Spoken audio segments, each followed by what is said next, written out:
chalk. And we got him Oh, one day. He goes around behind it and he's cleaning it. And as he rotates around it, there was somebody standing in front. And as he rolled it around, he'd write things back on it again. So the guy cleaned it about twice rotation. He said, "No, what's going on here? I've already cleaned oh four my sides. God. I'm on my sixth side." And this other guy was rewriting stuff on there. All right, our stream is live, so you guys need to quit cursing. And there we go. And let me share it out to the usual places. That's our distribution method. We, if you're on Facebook, you can't avoid our show. Kind of like putting the presidential debates on all the channels, you know. Ooh, Scary. I know. that's the way EAS works. It goes on all channels. So, yeah, that's the way it's supposed to work. Yeah. All right, let's share this to the TWiRT page.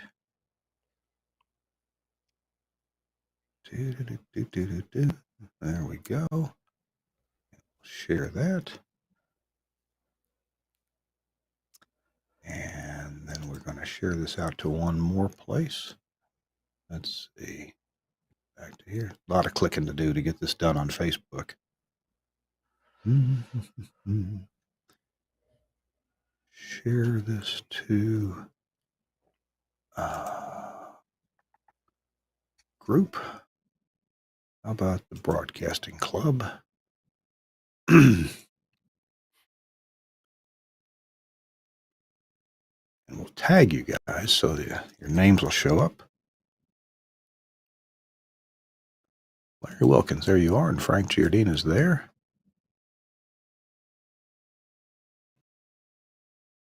Frank, do you ever hear from John Whitmer? Oh yeah, he works for Alabama Power Southern Company here in town, and he's doing a lot of okay. their IT stuff. But I run into him at weird places, you know. So he's no longer in broadcasting per se. Oh no, he's been out of it for a long time. He got a real job. Not know. Okay. Well, I haven't talked to him in forever. You know, he used to be my employee for a year or two. I'll next time I see him, I hadn't seen him in about a year or so, but next time I see him, he takes care of a little. He does stay into broadcasting a little bit. He takes care of a little low power TV station that runs the Home Shopping Club, and it's near our transmitter site. I go to my transmitter site, and I'll see him every once in a while. I'll tell him you asked about him. Did he ever get married? Yes, he did. Okay. I don't know that much about his wife or anything like that, but I know he's married. So, and I think he's got a couple of kids. Wow. Okay. Well, good for him. I knew him when he'd be he'd really pull the wool over some women's eyes. You know. Oh yeah. I knew him when he was a confirmed bachelor. All righty. 1 minute to go or thereabouts. All right. Let's see if I've got all my notes in front of me here.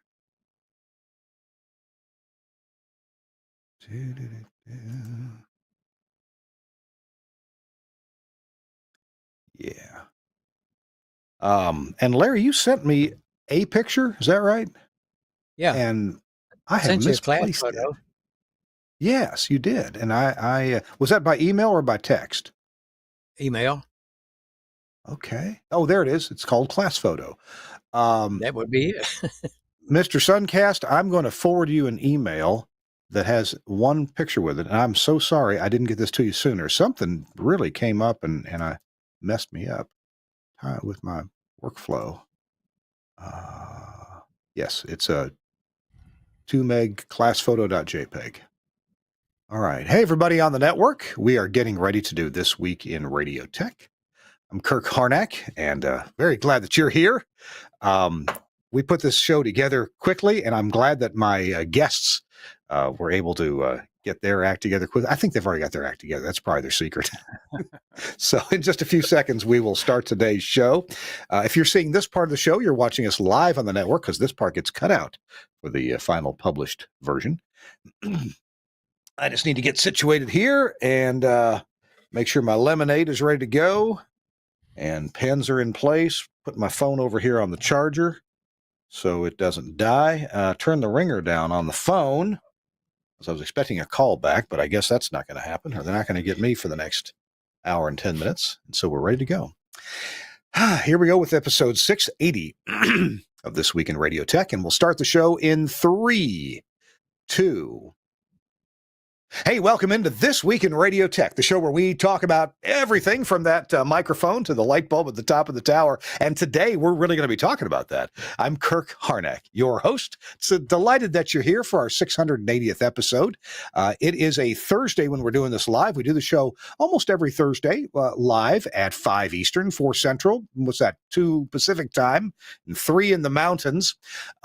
We've been doing the show for coming up on 15 years, and this is our 680th episode. So listen, I appreciate every one of you viewers, engineers, and people interested in radio engineering. Thanks for joining us. And we would be nowhere without you. Our show is sponsored. We've got about 5 sponsors on the show, and appreciate your patronage of those sponsors. It really helps us out. And if they get feedback from you that you watch This Week in Radio Tech, of course, that's very helpful too. And if you watch us on YouTube, if you would like and subscribe to the channel, that would be wonderful as well. You can even get notified that there's a new episode out there. Again, we do the show live on Thursdays, but then, we kind of fix the show up. We've got a technical problem. We top and tail the show. Suncast, our producer, puts that together, and then we publish it typically on Friday for a permanent showing. How about that? All right. Chris Tarr normally is with us, and he's not today. He's handling a transmission line blowout in the Wisconsin Dells area at WNNO. So we wish Chris luck and skill at getting that problem fixed, and hope the weather's not too bad. Here in Nashville, we finally got rid of all that ice and snow that we had for a week, and it's just been raining for the past few days. We had terrible fog this morning, so it's just a typical, very dreary January day here in Nashville. But enough about us. Let's check in with our guests. We got 2 of them, 2 guests. And the first one I want to bring in, a gentleman you've heard from before, and that's Larry Wilkins with the Alabama Broadcasters Association, the ABA. Larry, welcome in. Good to see you. Thank you very much, Kirk. I'm glad to be here, and we're sitting here, and it's raining outside here. Not cold. It's up in the 70s, I think, but at least it's not cold and freezing.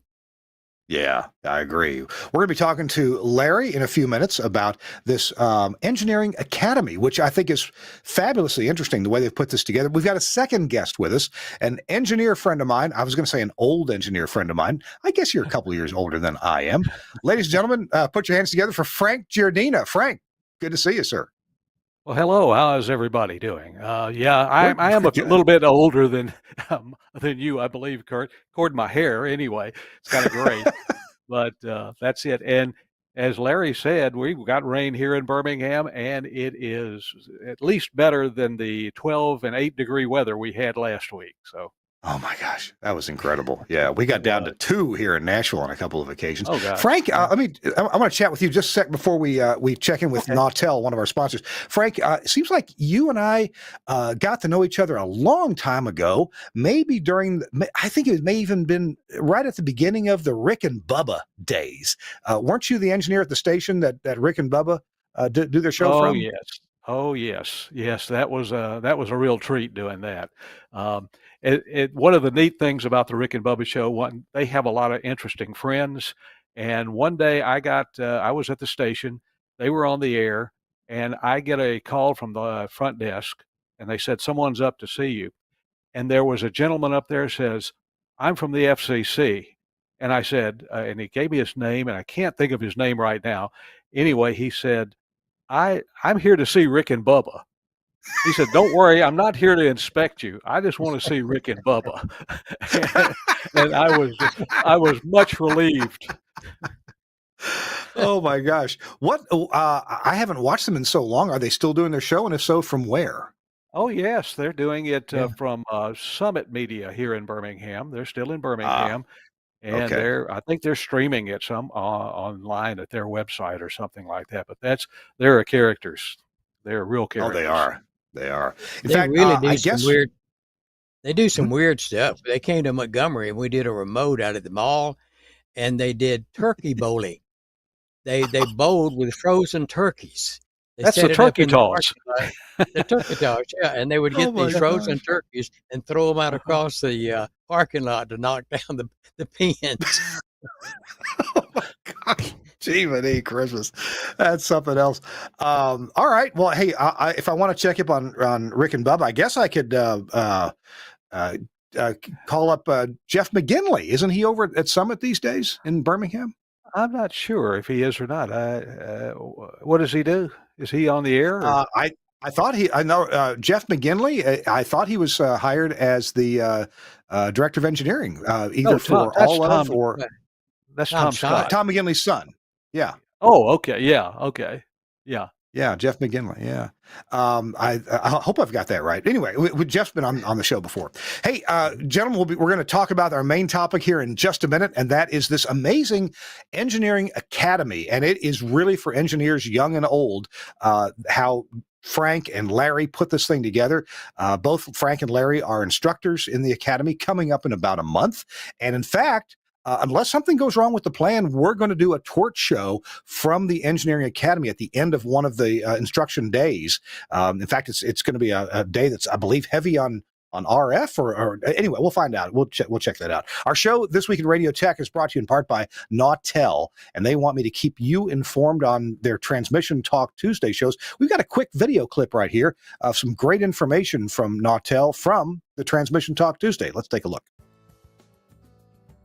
One of the other things that we wanted to talk about was site hardening, and this is just something I grabbed out of a YouTube video. Somebody throwing a freezing rain shield over their heat pump at their house, but it's really not something that, especially in cold weather country, that you laugh at too hard, because having ice come off a tower and punch through the roof of a building can make a heck of a mess. It sure can. If you want lots more tips and about upcoming sessions and look at old sessions of Transmission Talk Tuesday, do that at nautel.com/webinars. Nautel.com/webinars. And we'll keep you informed when Jeff Welton starts those up again. He's been a busy dude, even through the holiday season. So we'll keep you updated. And while you're there, of course, look at Nautel's fantastic transmitters, including the new GV2 series. So thanks, Nautel, for sponsoring This Week in Radio Tech. All right, I got an email, and I get an email every Monday morning from the Alabama Broadcasters Association. And in fact, let's hit on that for a second. Larry Wilkins, your Monday morning engineering email is a valuable piece of information. You seem to always be hitting the topic that I need to be reminded of or hear about at that time. How do you do that, and how do people sign up for that engineering email? Well, I do that because I've been around so long. I've known a lot of things and a lot of people, and I just based it on experience that I've had and things that I actually retired, from full-time engineering back in 2007. So I put this newsletter together it goes out on Mondays from like 5:20 in the morning, I think it is, from Constant Contact. But I pick up different subjects off the web or things that I know about. And the association that we have with the FCC, we get a lot of information from them, and primarily good engineering practices. That's what I try to cover the most. So this business, as everybody knows, is really something that changes every day. And we tell the class members that come to our classes that one of the biggest things you need to develop, what type of trait you need to develop, is become a lifelong learner. So that's what this newsletter is all about, is just try to keep them up to date of what's going on in the industry and the FCC. And so that's what we do with it's called Monday Morning Coffee and Technical Notes.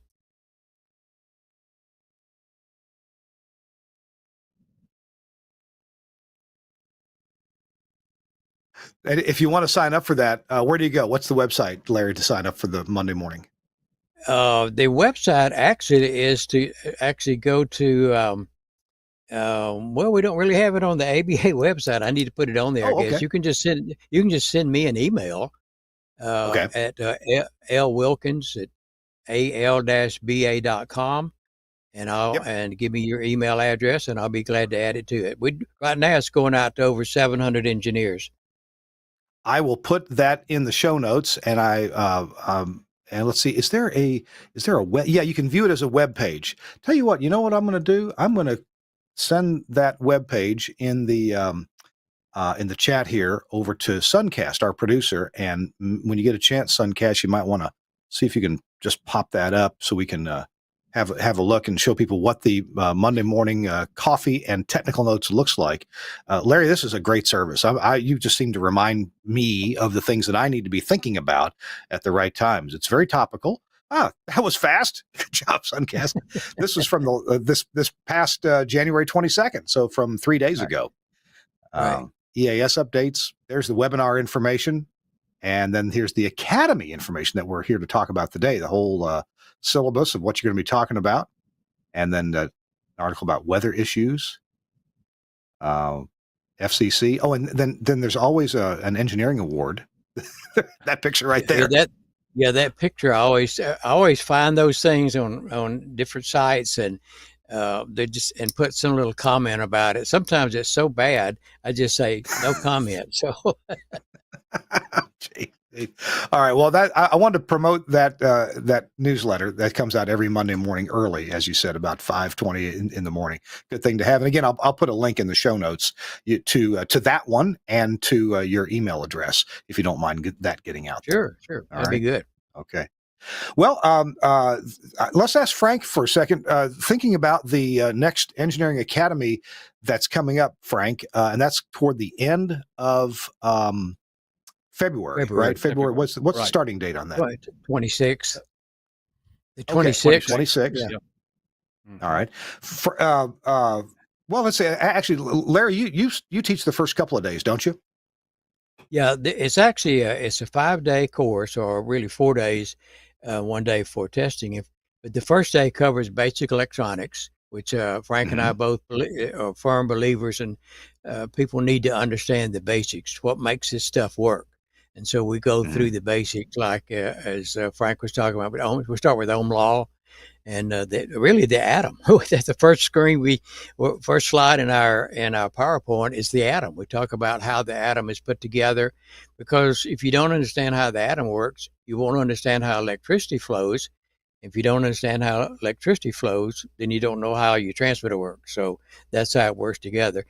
Tuesday, we actually cover all about audio, both analog and digital. And digital audio workstations, because everybody now has thrown away their splicing blocks and their razor blades. And the joke I always tell is those splicing blocks and razor blades. There was more DNA on those splicing blocks from employees than anything else. Wednesday is when Frank comes over and he does RF. He goes through the history and the development of RF, how it's generated, and transmitters, transmission lines, and antennas. And we also actually show directional AMs and stuff like that. So that's all RF. And then Thursday is basic station operation. And in that day, we actually cover stuff like EAS, the FCC rules and regulations, and good engineering practices. Friday is sort of reserved for any student that wishes to take the SBE exam. We proctor the exams for people that want to take that. So that's what we do on Friday. So that's sort of the way the week is laid out.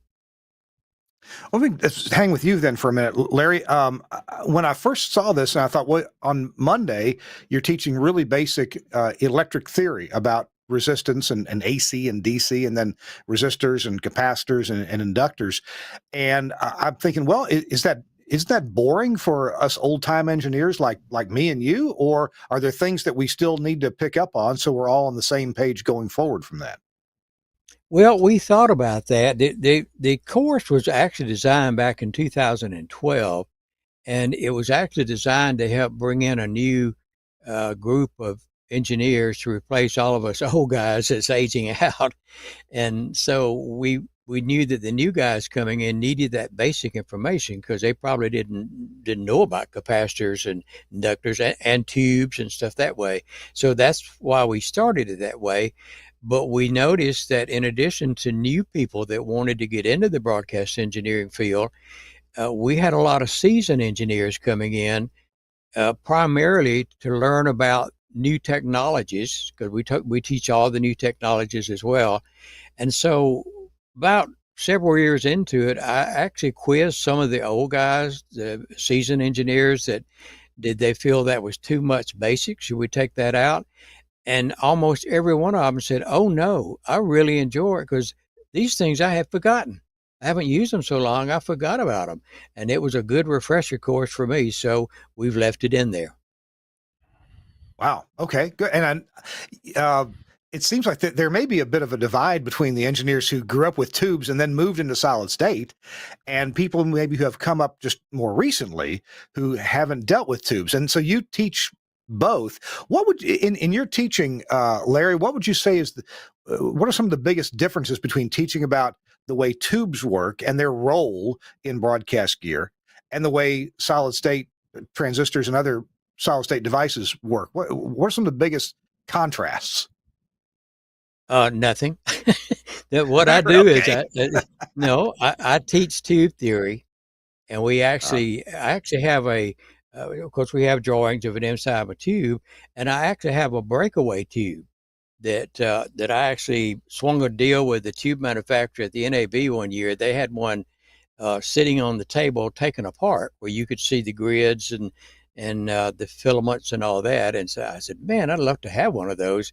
So we sat down and talked about, we sort of swung a trade deal, and they sent me one. So that theory, you can talk about grids and filaments and stuff all day long, but for them to actually see it, that makes a lot more sense. Now, when we move over to the solid state, I have them sitting side by side, and the transistor is the same as the tube. You just call the elements different, gates and emitters and collectors. It's the same thing as a control grid and a filament and a plate. So the transition from tube to solid state is really easy to transfer because if you know how a tube works, then you can automatically pick up how the transistor works because it's the same thing. It just doesn't use as much power and has some other features. So I'm guessing though that people who then understand what tubes and transistors can do, Frank, that's got to play right into your hands when you start talking about RF, doesn't it? Well, that's true. We look at the tube transmitter originally at the beginning because there's still a few of those out there. Quite a few of the FMs, as a matter of fact, and very few of the AMs, but we look at it. And when Larry was talking about the difference between tubes and transistors, I like to say the difference is about 10,000 volts. But other than that, you they work basically the same. They're transistors are current driven, and tubes, of course, are voltage driven units. But when we do the RF section, we start off basic too, just like Larry was explaining. You've got people out there in the class. You never know.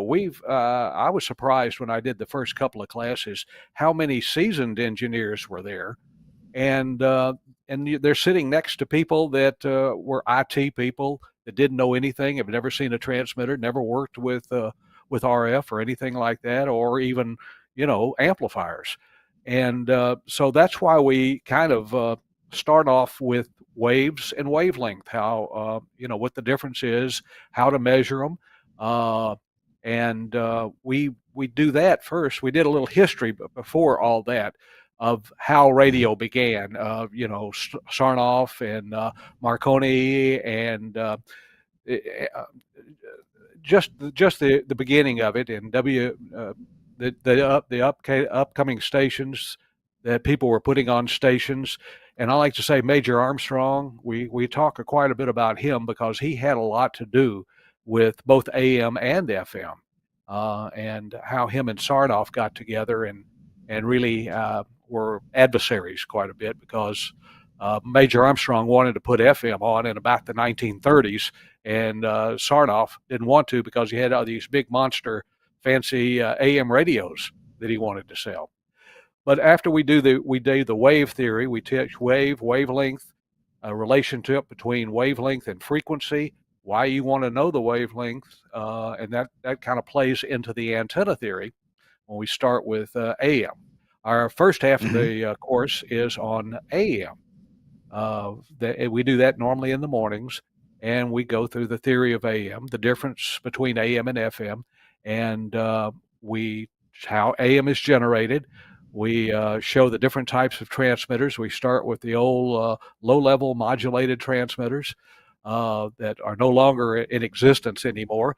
We work our way through plate modulated transmitters and the big improvement they were over that efficiency.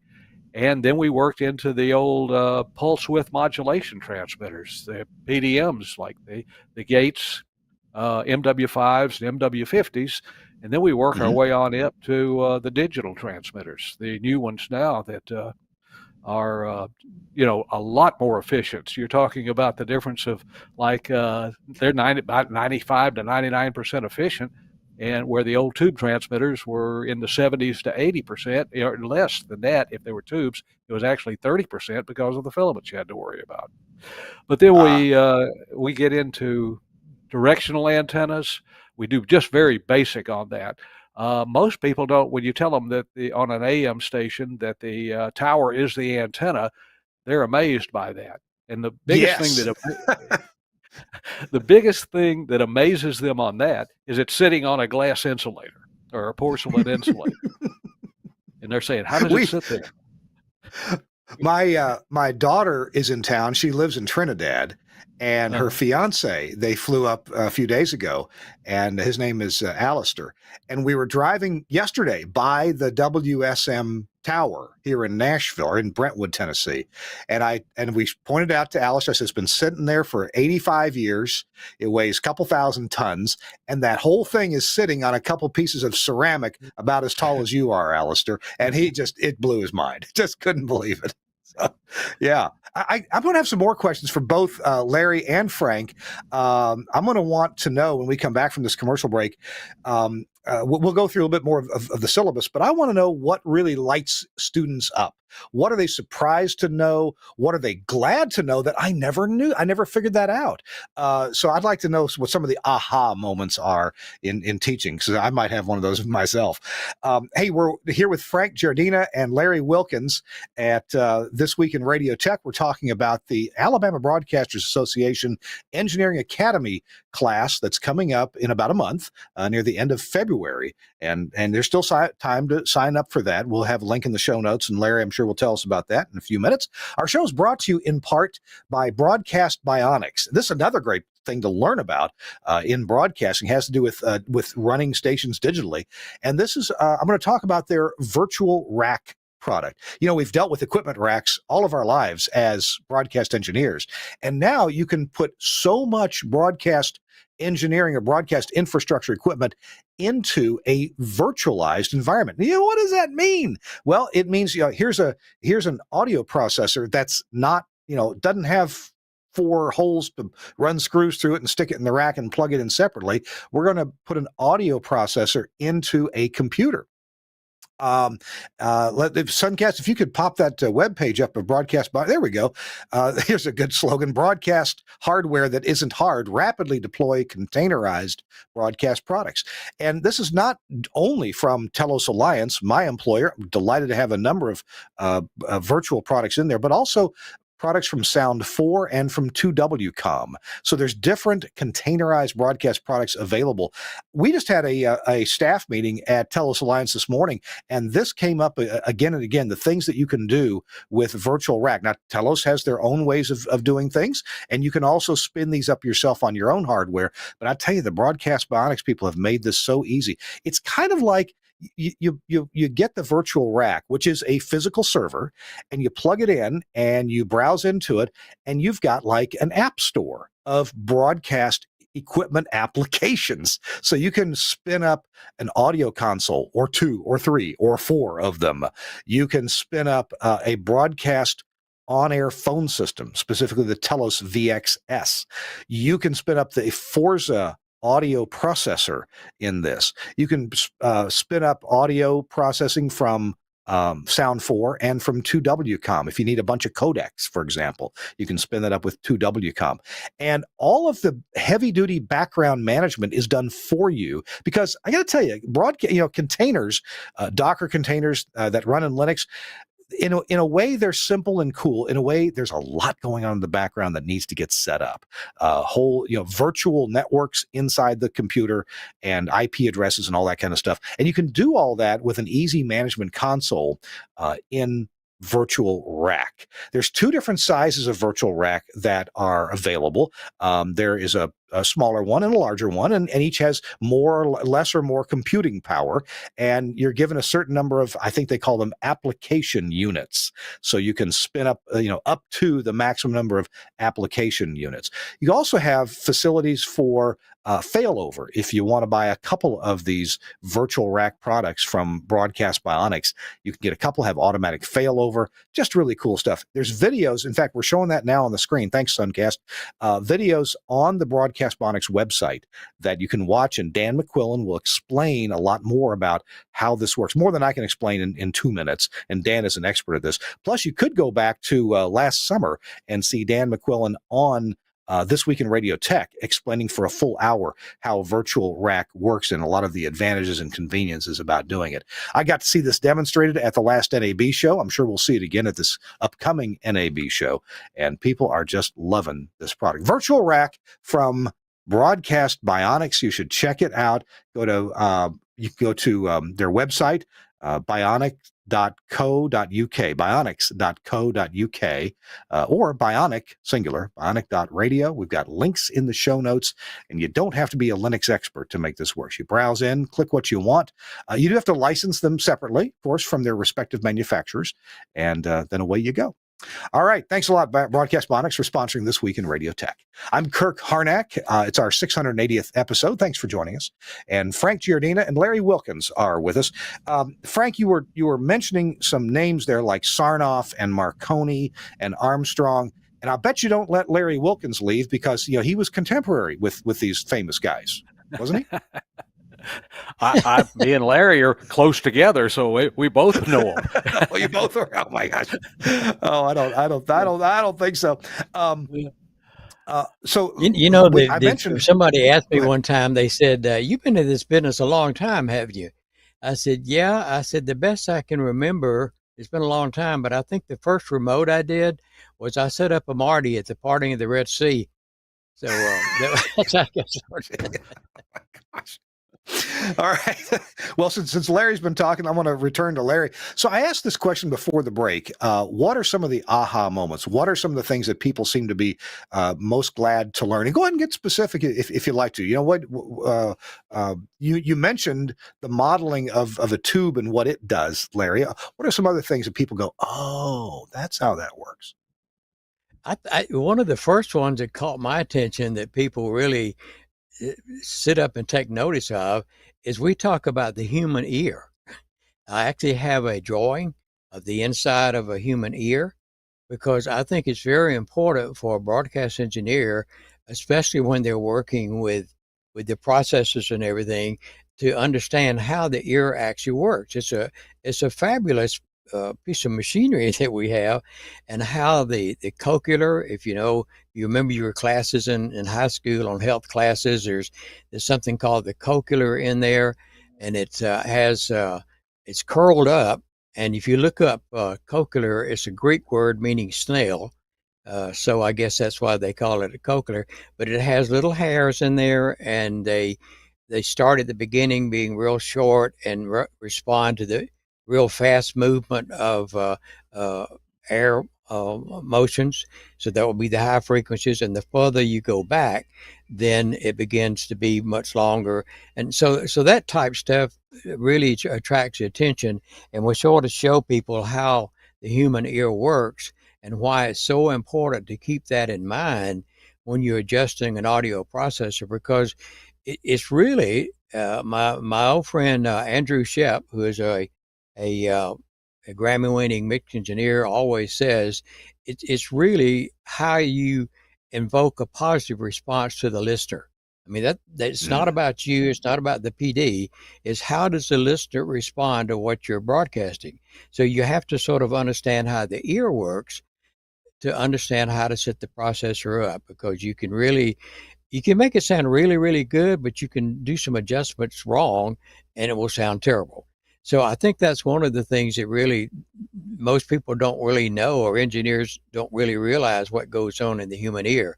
So that's one of them. And along the same line, when we start talking about A to D converters, people know that we're digital now. We're not much as analog anymore. But how does it analog waveform, how does it get changed over to ones and zeros? And so we go through that and we teach how to count binary, because it's very important. So those are two big things I think that really stand out and they get excited about. When we talk about when we get into station operations, we go through EAS rather thoroughly, because as most people know on this webinar, that the commission's rather stickler on making sure your EAS is operating properly. So we have 2 units sitting in our training center, and we can actually delve into them and show them how it works and go through the rules and regulations of exactly what you're supposed to do. Now, there's plenty of other things, but that's several that people really enjoy covering. Nice, nice. I like that. And I'll try to find some further reading on the cochlea and the little hairs inside your ear. It's interesting. For years we've kind of talked about the science of psychoacoustics, and that implies, of course, how your brain is hearing it. But I think we're missing something if we don't mention, and I don't know if this is a word or not, physio psychoacoustics, and that is, what about your hearing gets tired if you're trying to adjust processing for hours on end. You're not very good at it after a while. You need to take a break, and maybe even an overnight break. I know I've worked on processing late at night, thought I had done great, back to the hotel, next morning get in the rental car, and it's like, oh, that's no good. We got to get back to the transmitter site. Oh, that's Have you experienced exactly that? right. Yeah, you can't adjust a processor in 15 to 30 minutes. It takes sometimes weeks to get it sounding like you want to, and you've got to learn to make minute changes on just one thing. You can't go in there and turn a whole bunch of things and fix it. Then you don't know what was right and what was wrong. So you Mm. can actually, the modern day processors obviously have presets, and that's a good idea. Although I will mention this because I heard uh, John Cooper, who was the front of house engineer for Bruce Springsteen for years, he talks about that. He said presets in any type of equipment are good, but if it says modern rock, it may sound good on modern country, or classical may sound good on a rock station. It's just an algorithm that somebody said, hey, this fits better. So try all the different presets, and then you can go and tweak them. But you're right about the ear fatigue is what we call it. The ear, as most of you know, has its own processor. It has an automatic gain control, and it has an automatic equalizer in it. And Mm-hmm. if you've ever been by something loud, I had a dump truck come by, and I bought some sand to put in my yard. And like an idiot, I was standing close to the dump truck, and as he dumped all it off, they shake that, so they shake all the sand out of that big steel tailgate. Went wham wham, and when it did, I couldn't hear for about an hour. So your ear pulls things down to protect itself. So if you try to adjust processing, or and a lot of engineers, and we'll touch on this later, but there's a lot of engineers involved in live sound and mixing as well. But if you're mixing a record or you're doing anything like that, don't do it over like about 15 or 20 minutes. Take a break, go get a cup of coffee, because if you listen too much, your ear will trick you. and what you're doing is not really, like you said, the next morning you wake up and say, wow, that sounds terrible. Sounded good last night, but it didn't sound good today. So yeah, there is a thing. The one of the things I'll mention about power processing that we know, we create all this pristine digital audio, but then because of limitations, we have to do some compression. And when you compress, you throw away some of the bits. Things that, as you said, psychoacoustical analysis, it figures out what the ear can hear and what it can't hear. And if your ear and brain is not able to hear a particular sound, there's no reason to waste the bits, transmitting the bits for those if you're not going to hear it. The little joke that we use in our class is, it's sort of like it's sort of like when anything too loud, if there's anything under the sensitivity of the ear hearing, if it's down under that because of some loud sound, you don't hear. They don't send the bits. And the joke is, it's sort of like when your mother-in-law comes to visit. If she starts talking a lot, you go in and get some ice out of the ice maker, and the ice maker makes so much noise you don't hear your mother-in-law. So that's sort of the way compression works. I'll leave that at that. Oh my gosh. Well, and you know, I don't know if you do it now in your class, but when I first started working for Telos Alliance years ago, one of the experiments that we did, because that was kind of early days of MP3, actually it was well before I started working there, and Steve Church had set up an audio spectrum analyzer and 2 tone generators.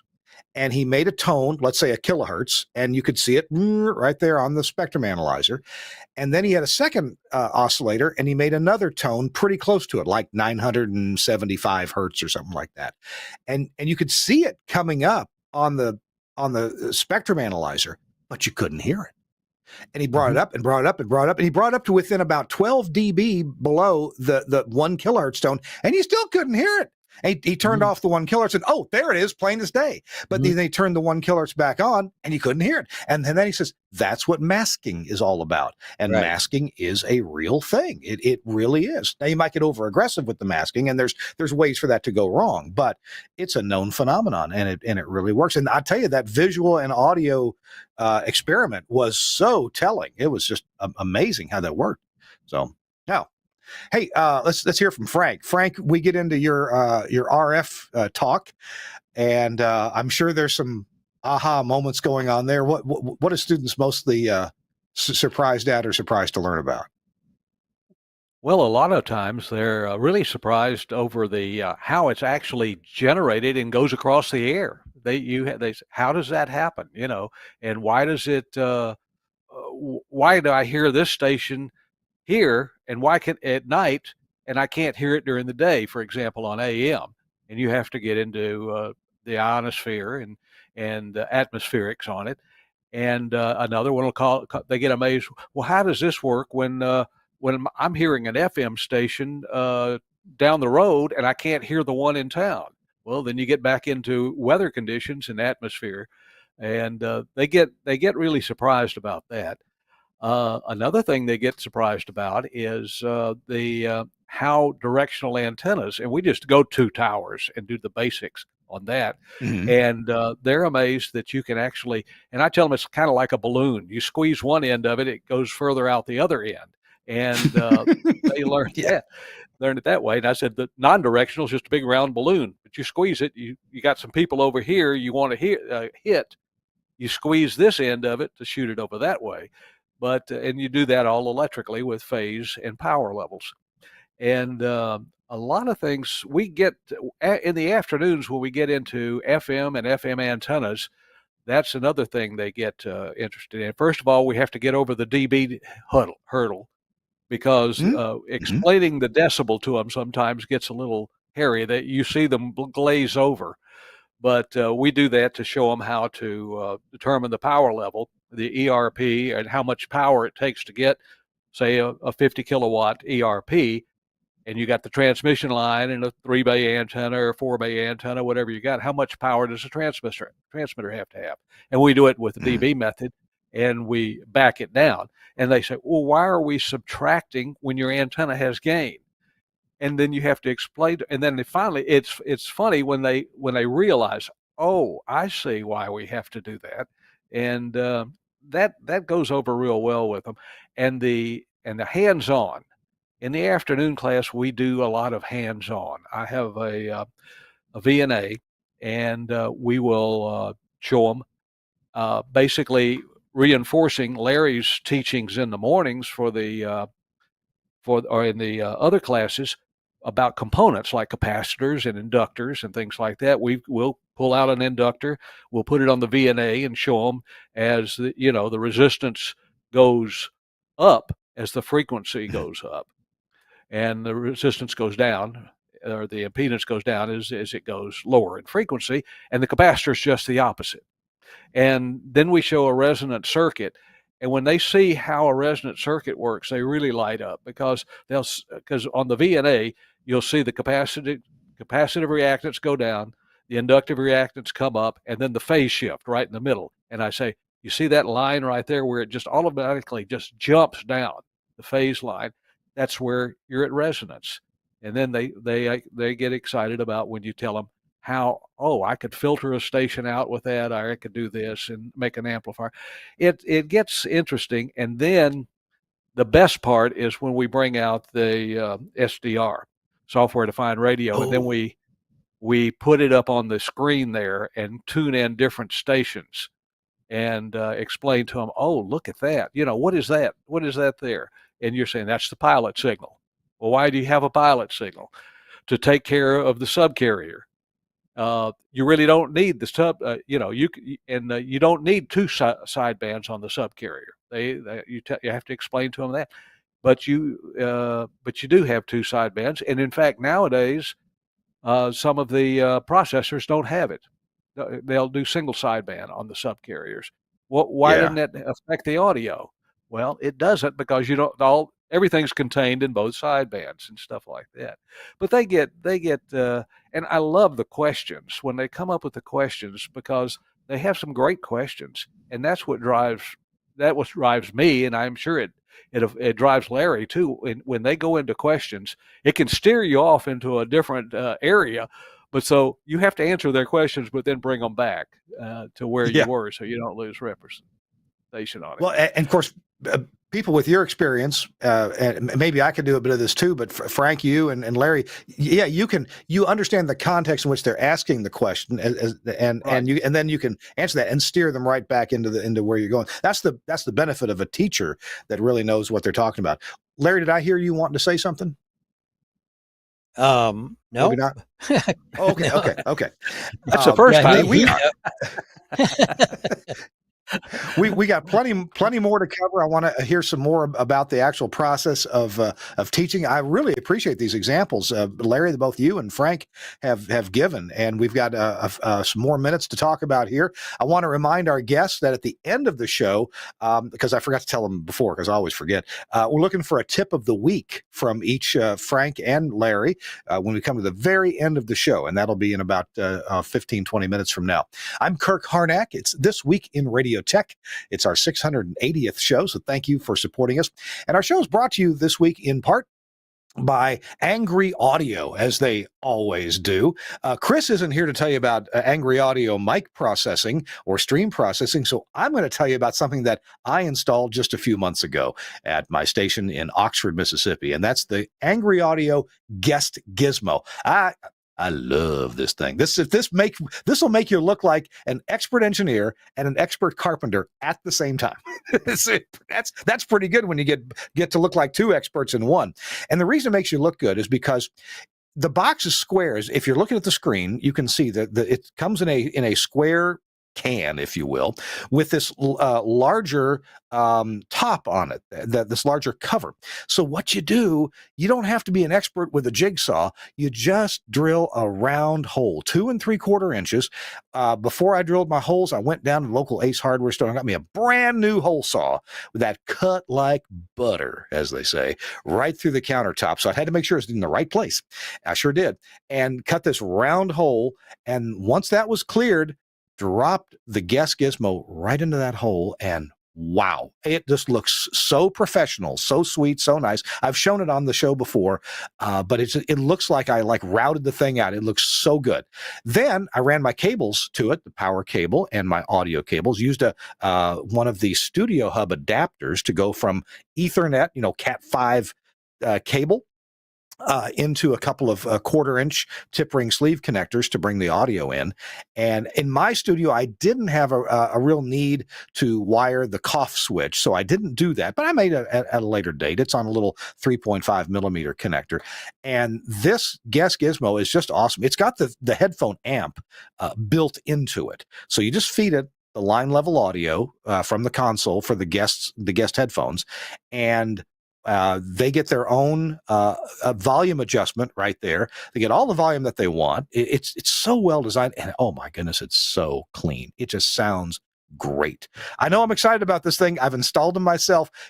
Mike Dosh, Catfish, the owner of Angry Audio, told me how easy these things were to install. And I'm going to tell you, it made me look like a champ in 2 different ways. So check it out, if you will, from Angry Audio, the website, angryaudio.com. And you can get Angry Audio gear from just about any broadcast dealer on the planet.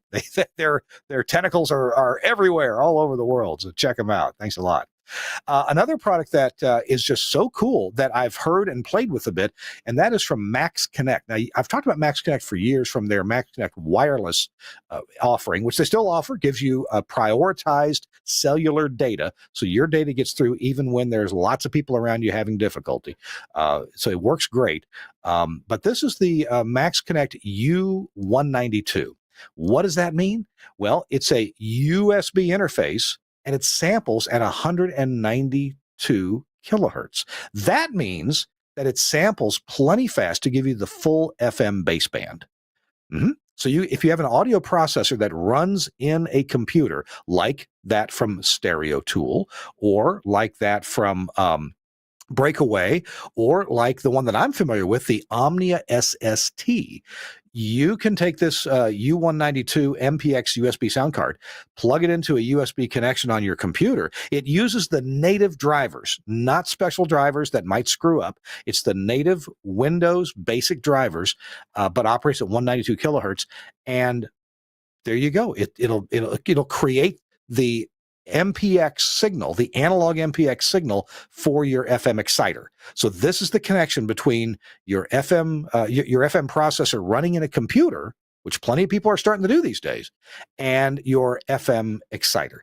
So there's lots of ways to get this done. You can have the computer and the U192 at the transmitter side if you like, or if you have an analog STL or even a digital one that carries MPX, you can have this at the studio and run the output of the U192 into your STL. So several scenarios that make this all work.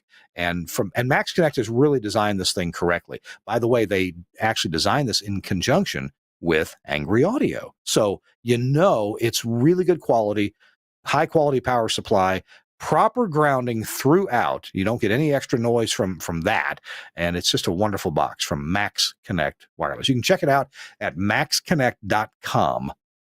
The U192. Love this box. Thanks, Josh Bone, for having some vision to see that, man, the industry needs this. There's applications where it works well. Appreciate both Angry Audio and maxconnect.com for sponsoring This Week in Radio Tech.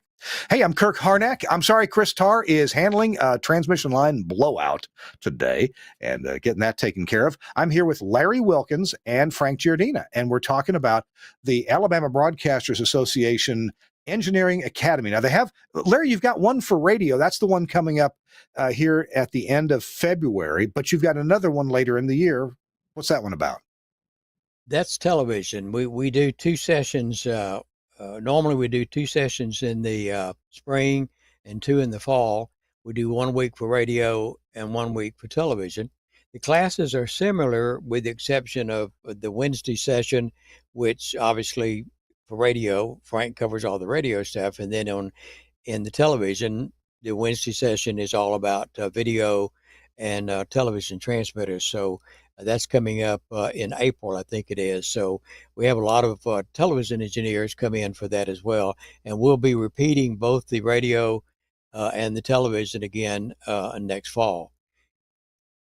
One thing Now, you were yeah, mentioning, mhm, if I can, yeah. Max Connect is actually the underwriter for the Engineering Academy. So they've Oh, been with us for okay. a long, long time. So that helps us. We haven't got to this talk about this yet, but the one thing about our academy, there is no cost. It is free, and that is because of the support of Max Connect, and they underwrite all of our expenses that we have for the academy. So we will thank them for that as well. One other thing I want to just a real quick funny story. You were talking about the little box that you installed at your Mississippi station that had the cough button. If you Yeah. begin to use a cough button, make sure you train the people how to use it. I used to work with the sports network, and we would do a coaches show on Thursday night with the head coach. And this coach always had an incessive cough problem. He was always coughing. So I installed this nice cough button on his desk. But what he would do is he'd go, then push the button. I said, no, no, no, that's you're supposed to push the button before you cough, but he would cough and then push the button. So make sure that you train your people when to push the cough button. Uh, you know, I would love if you could add something to your academy sometime. We mentioned Mike Dosh at Angry Audio. This guy has forgotten more about audio than most people learn, and one of the things that's actually kind of critical is how you design a cough button. Now, a lot of people would just short the mic input, and you can do that, but Mike Dosh spent an hour explaining to me one time why that's really not the ideal way to do it. And he explained how the mic preamp circuitry works, especially in the presence of phantom power, but even without phantom power,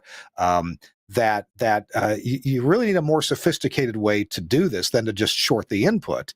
And Well, pump. I, you know, I understood it for a few minutes at the time he explained it, and then I think I've forgotten what it was. But but it was really actually pretty critical about what you short out or what you squelch. And if you don't do it right, you can actually get a nice pop down line that is not so pleasant to listen to. It's often not a problem, but it could be a problem depending on the circuit design. So anyway, so he says the Guess Gizmo is properly designed, and you will never get a pop Right. when you mute and unmute. So he took a lot of Yeah, care for that. there's a way to do that, and you don't want to just short the mic. You will get a pop, and that just doesn't sound really good. I want to talk a bit about the program on Thursday. So that's the fourth day of the program. Again, this is the Engineering Academy we're talking about. Monday, basic electronics. Tuesday, a lot about audio, digital and analog. Wednesday, Frank jumps in and starts into RF, all kinds of RF, AM, FM, and digital techniques. But on Thursday, it's a lot more about operations and rules and regulations. Maybe both of you could take turns answering this. Larry, you first. What are people surprised to learn about the way station operations actually work, or engineering operations actually work? Well, what we tried to explain to them that being an engineer at a station is not all technical. There's a lot of legal, a lot of paperwork, stuff you have to do to comply. The FCC, as everybody knows, they're the governmental agency that oversees handing out frequency spectrums, and they have to have some rules and regulations. They just can't let everybody get a frequency and start broadcasting in every corner of the city. Uh, Everybody needs to play fair. So that's what we try to do. We try to explain to them the basic rules. Now, obviously, it's not anything that would be interesting to sit down and try to read the rules and regulations on a Sunday afternoon because it's very boring. But we Right. sort of put it together in what's important and what you need to look after as far as the different things that the rules state that you need to do. And one, as we mentioned earlier, is EAS, making sure that everybody complies with the rules concerning EAS and the forms that you have to fill out, tower light monitoring. And we do go through a lot of the rules and explain why they're important and how you're supposed to do that, and the forms that you're supposed to fill out as well. So that's what we cover during on Thursday. We spend a lot of time too on good engineering practices. Uh, and sharing things that I have learned and Frank has learned over the years, that you sort of find out that as an engineer, you may be doing something that you've done for years, but you may find somebody else is doing the same thing and doing it a different way. And you say, wow, I never thought about that. So we sort of talk about that as well on Thursday. Frank, I wonder if you could address for a minute the question about being part of a team. And, a lot of people get into engineering because, well, they're introverted and they like dealing with equipment better than they like dealing with people. If I like dealing with people a lot, I might have gone into sales, right? That's why I became an engineer. How do you help engineers understand their responsibility with the other human beings at the broadcast facility? Well, basically, what I like to do is basically what I did is that I go in at 8:30 or 7 o'clock actually in the mornings, and I'm there. I dress like an engineer. I dress like a normal person. I don't dress in weird t-shirts, torn t-shirts, and blue jeans. I dress for management, because the engineer has to work both with managers and with the staff, but I'm one of the guys. Uh, I started off as a program director in Birmingham, and I've always liked electronics and got into engineering. So I had that background that I knew how to relate to the air staff and things like that. But you need to be present. You need to be involved. You need to put yourself in the middle of the operation. If they need something, they're going to always come to the engineer. The ladies' room commode is stopped up. Okay, fine. I'll call the plumber. That's how it works in a real station operation. And I've got 6 of them with Cumulus in Birmingham, and I started off with 1 AM station and worked away to 2 AM FMs, and then the FCC saw it fit to increase the ownership rules, and now I've got 6 of them. But there's a lot of time that you have to work on those 6 radio stations, and you have to be interested because you've got a lot of egos there. You're programming people. You don't want them to think that, oh, he likes that station and he ignores us when we have a problem. And that's one thing, you have to treat them all equally.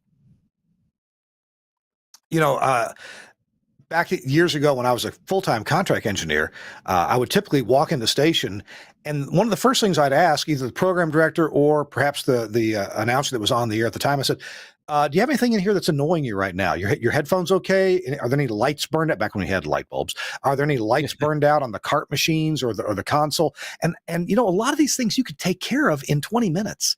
And the jock would just think you were wonderful. Then the manager would come by, look at his watch, and say, "What are you charging me right now?" So that. Go ahead. Yeah, a lot of people think that the engineer stays at the transmitter and hides, but don't be that way, And I've worked as contract too, and I know what you're talking about. They'll come in. How much is this? Can you do that a little faster? We really don't need that done right now. Sort of. But, well, so we got just a minute before our next our last spot break, and I guess we got. I want to save a tip of the week for after the spot break. Larry or Frank, is there anything that you'd like to finish up with? We'll have a couple of housekeeping duties, like again, where to register. Larry, you said it was free, and I'm reading $50, but something about a refund. Is that if I don't like you, I get a refund? How does that work? No, that $50 is to save you a seat, and if you get there, if you attend, that $50 is refunded. So we did not, when we got started back in 2012. The president of the ABA, Sharon Tinsley, said we don't want cost to be a factor of engineers not attending. So, but we did put that in there just to make sure that they get a seat. And when they attend on Monday, normally we don't even run their credit card. No, but they'll get their money back if they paid ahead. So it is free. So you get paid $50 for warming the seat. That sounds good. Frank, any last word you'd like to get before we come back for our tip of the week? Anything you'd like to say we haven't emphasized yet, Frank? Basically, the class is for everyone, not only the people in Alabama, but we have a quite a bunch of people that come from far away. Like Larry said at one time, or we had people from Alaska. We have people from California. Up north is a good place, because when it's the winter time and we have a summer class or a winter class, they'll come there to avoid the snow or something like that. But and there's all kinds of people that come in there. And so if you're interested in radio and want to know just a little bit about engineering, come and we can teach you a lot. That's cool that you do get people from all over the place. I'd love to be down there for the whole week. I can come down for one day for our TWiRT show on Thursday. Hey, it's This Week in Radio Tech. Frank Giardina with Cumulus in Birmingham is with us.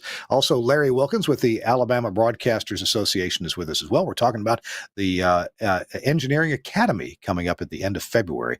Again, in the show notes for this show, we'll have some details there. And we've got a quick announcement from Broadcasters General Store and Vox Pro, and we'll be right back with our tips of the week.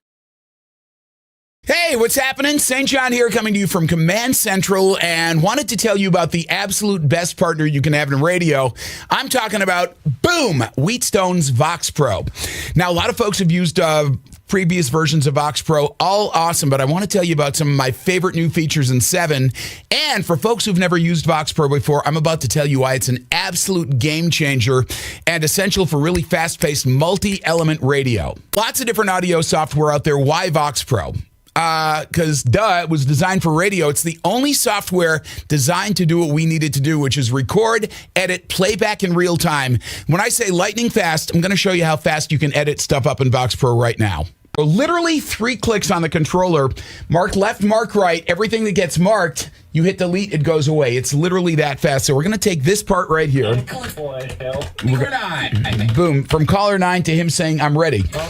Ready for that secret sound. Boom. All of that stuff, hit delete, it goes away. Here's your edit. You are tackling secret sound, caller 9. I'm ready, St. John.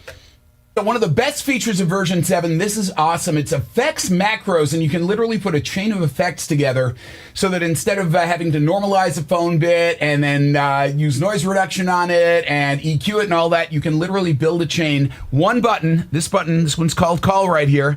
I just click that. All of those processes happen instantaneously. Literally saves 80% of your editing and cleanup time. Final thing that I love about Vox Pro, and there's so much more to get into, but one of my favorite things, you can load it on a laptop. I've literally done my show from a hotel room in Armenia to the conference room at, this was fun, jury duty. Great thing, no one could tell the difference. Vox Pro makes it totally easy. Telling you, if you're looking for the best on-air partner, call my friends at Wheatstone, ask them about Vox Pro, and you will be glad you did.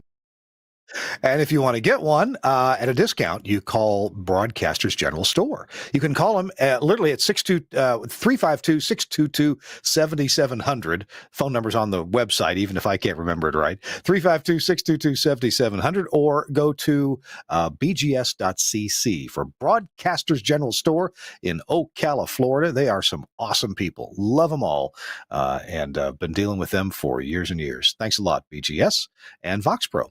I'm Kirk Harnack. It's episode 680 of This Week in Radio Tech. And as usual, I have placed the responsibility upon my guests to come up with a tip of the week. And I did so at the last minute, not giving them proper preparation. So let's see how they do. Who wants to go first? Frank, you're in the middle of my screen. How about you go first with a tip? Oh, no problem. It's time management is my tip. And visit your transmitter site once a week. Take time to go to the transmitter, look around, smell, sight, and make sure, and look at your meters or whatever. If you have digital meters or whatever, make sure they're all right. It only takes you about 10 minutes, and it will save you an off-the-air time, because you will be able to find a problem very quickly. Just visit the transmitter site. And hey, you can pick up a sandwich on your way out there and There you even go. eat out there. But don't leave any food out there because the bugs and the mice will find it. You don't want them. Yeah, Larry? that's true. Oh, Larry, what do you okay. think? That as I mentioned earlier, every engineer needs to develop the trait of becoming a lifelong learner. This technology is changing at such a tremendous rate, almost seems like daily sometimes. If you don't keep up, you won't be around very long. So become a lifelong learner. Keep up with what's changing and what's going on. Good advice. Good advice. We've been talking about this engineering academy, and it's easy to register. The website, it's the Alabama Broadcasters Association website. It's al-ba.com. As in Alabama-Broadcasters Association, al-ba.com. We'll put that in the show notes. There's an engineering tab. Click on that. It'll drop down, and you can register for the academy. It's easy to do. It's $50, but you get that back. So it's just to hold your seat, make sure you're going to show up, and you do not have to be an Alabama resident. You may, Larry, do you have to speak Alabamian? No. Frank and I do that. Okay. All right. Well, I Y'all will look come. forward to seeing you. Y'all come. Y'all There you go. come. Yeah. Y'all have sweet tea, the wine of the South. Oh yeah, we can That's get that it. for you. Yeah, sweet tea. All right. Hey, we Suncast. Thank you for reminding me. We got a class photo. Larry provided this, so let's take a quick look. Here is a typical class. There you go. I see a couple people I know, and they need to be there. Oh. I see 3 people I know. Well, good. I'm glad they're all smarter now because they needed it. All right. Well, maybe you, speaking to the audience, maybe you can be part of that class. And it's not just for beginners, even though we get started on the early page. It's for literally every engineer, right? And you'll be a better one for it. For what people? For what people? For IT. Yeah, there's a lot of IT yes. people wanting to get into engineering, and they don't have a clue about. They know how to make one box talk to another box. They just don't know what those boxes do. So they can get training on what they do. That's a great point, because if you're in IT, you've got valuable skills that broadcasters can use, but you're going to want to know the things that you're really working on. What's the overall goal here? What are we trying to get out the antenna to the listeners? And you're right. This is absolutely perfect for IT-centric people who want to have the opportunity to work in broadcasting. Wow. Good point. We got to go. Our show has been all about the Engineering Academy with the Alabama Broadcast Association. Larry Wilkins, thank you for being with us. I appreciate you being here, especially on short notice. And same thing to you, Frank Giardina.